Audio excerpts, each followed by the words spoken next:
Iran की तरफ से जो मिसाइल दागे जा रहे हैं उनमें है क्लस्टर बॉम्ब, और वो क्लस्टर बॉम्ब इसराइल में मचा रहे हैं तबाही। पिछले 3 दिनों से जगह जगह पे हमले हो रहे हैं और क्लस्टर बॉम्ब की वजह से तबाही हो रही है। मैं इस वक्त नेकबा एरिया में हूं, ये इसराइल का एरिया है, और यहाँ पे आप देख सकते हैं कि बिल्डिंग का क्या हाल हुआ है। यहाँ पे क्लस्टर बॉम्ब की वजह से फिलहाल ऐसा लगता है कि इसराइल के पास क्लस्टर बॉम्ब का तोड़ अभी तक नहीं है। Air defence system cluster bomb के सामने फेल हो रहा है। तो ये आप देख सकते हैं कि इस एरिया में एक बिल्डिंग पूरी तरह से तबाह हुई है। यहाँ पे क्लस्टर बम गिरा है। लगातार ईरान की तरफ से मिसाइल अटैक किए जा रहे हैं।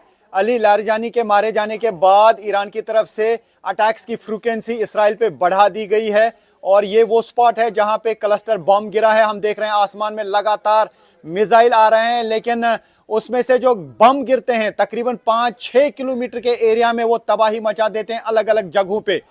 एयर डिफेंस सिस्टम मिसाइल को इंटरसेप्ट तो कर पाता है, लेकिन उस मिसाइल से जो बम गिरते हैं वो अलग अलग जगहों पे तबाही मचा देते हैं। तो फिलहाल हम यही कह सकते हैं कि क्लस्टर बम का अभी इसराइल के पास तोड़ नहीं है, और ईरान की तरफ से जो ये हमले किए जा रहे हैं ये यहाँ पे तबाही मचा रहे हैं, और हम उसी स्पॉट पे हैं जहां पे क्लस्टर बम गिरा है। तो ये आप देख सकते हैं कि बिल्डिंग के अंदर क्या हाल हुआ है। पूरी तरह से ये बिल्डिंग जो है डैमेज हुई है, क्योंकि यहाँ पे जो बम गिरा उसकी वजह से ये बिल्डिंग तबाह हुई है। ऐसा लगता है कि अब ईरान की तरफ से वही वॉरहेड भेजे जा रहे हैं, यानी वही मिसाइल भेजे जा रहे हैं जिनमें क्लस्टर बम है, क्योंकि अगर ये मिसाइल इंटरसेप्ट हो भी जाता है लेकिन उसमें से जो बम गिरते हैं वो अलग अलग जगहों पे तबाही मचा देते हैं। तो फिलहाल ईरान के पास एक बड़ा हथियार साबित हो रहा है क्लस्टर बम, जिसकी वजह से इसराइल में काफी जगहों पर नुकसान हो रहा है। तो जो फ्रीक्वेंसी बढ़ाई गई है ईरान की तरफ से उससे काफी सख्ते में आ गया है इसराइल, क्योंकि काफी जगहों पे ये जो क्लस्टर बम गिरते हैं वो तबाही मचा देते हैं, जानी नुकसान भी करते हैं और माली नुकसान भी। हालांकि इसराइल के पास एक लेयर है एयर डिफेंस सिस्टम का। शॉर्ट रेंज मिसाइल्स के लिए उनके पास आयरन डोम है, उसके अलावा लॉन्ग रेंज के लिए एरो 3 है, डेविड स्लिंग है, और थर्ड है जो यूएस का एयर डिफेंस सिस्टम है।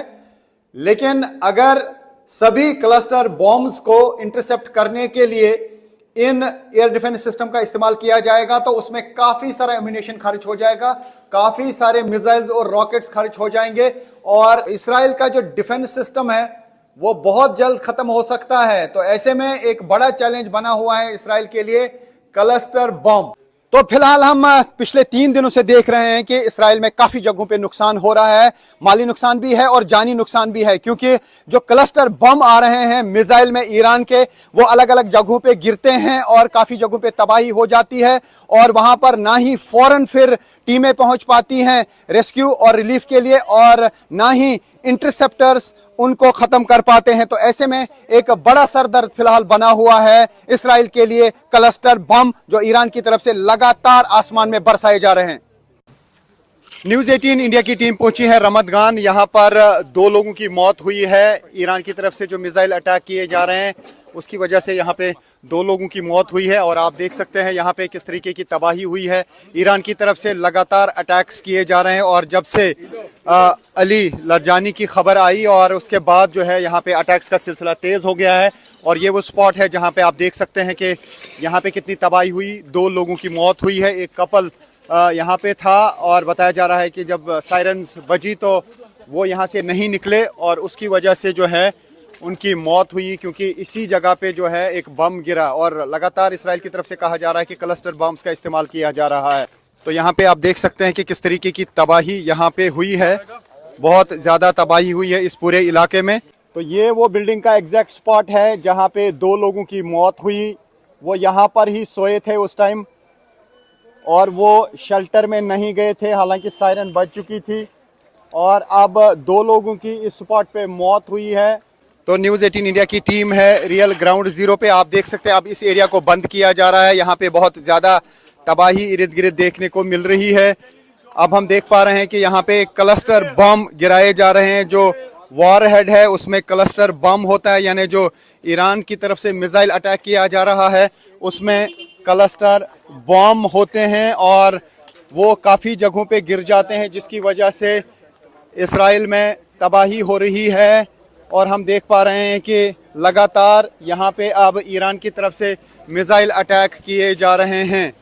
तो पिछले 2 दिन से जो इसराइल में अलग अलग जगहों पे तबाही हुई है, ऐसा लगता है कि फिलहाल इसराइल के पास क्लस्टर बॉम्ब्स का कोई तोड़ नहीं है, क्योंकि वॉरहेड में क्लस्टर बॉम्ब्स होते हैं और जो ही उस मिसाइल को यहाँ पे इंटरसेप्ट किया जाता है या कहीं पे भी वो लग जाता है तो उससे अलग अलग जगहों पे तकरीबन एक ही वॉरहेड से 80 बॉम्ब गिरते हैं जो 80 जगहों पे तबाही मचा देते हैं। कुछ जगहों पे उनको इंटरसेप्ट किया जाता है, लेकिन जहाँ जहाँ पे भी वो लगते हैं वो तबाही मचाते हैं। फिलहाल रेलवे स्टेशन जो हैं 2 फिलहाल टारगेट किए गए, एयरपोर्ट के साइड से कई जगह टारगेट की गई और जिस जगह पे मैं हूँ यहाँ पे क्लस्टर बॉम्ब गिरा, 2 लोगों की मौत हुई और इर्द गिर्द काफ़ी तबाही हुई है। तो फिलहाल ऐसा लगता है कि यहाँ पर अभी क्लस्टर बॉम्ब का तोड़ इसराइल के पास पूरी तरह से नहीं है, यानी जो ईरान की तरफ से इस युद्ध में स्ट्रेटजी अपनाई गई है क्लस्टर बम का इस्तेमाल करके, वो अभी उनके लिए सही साबित हो रही है।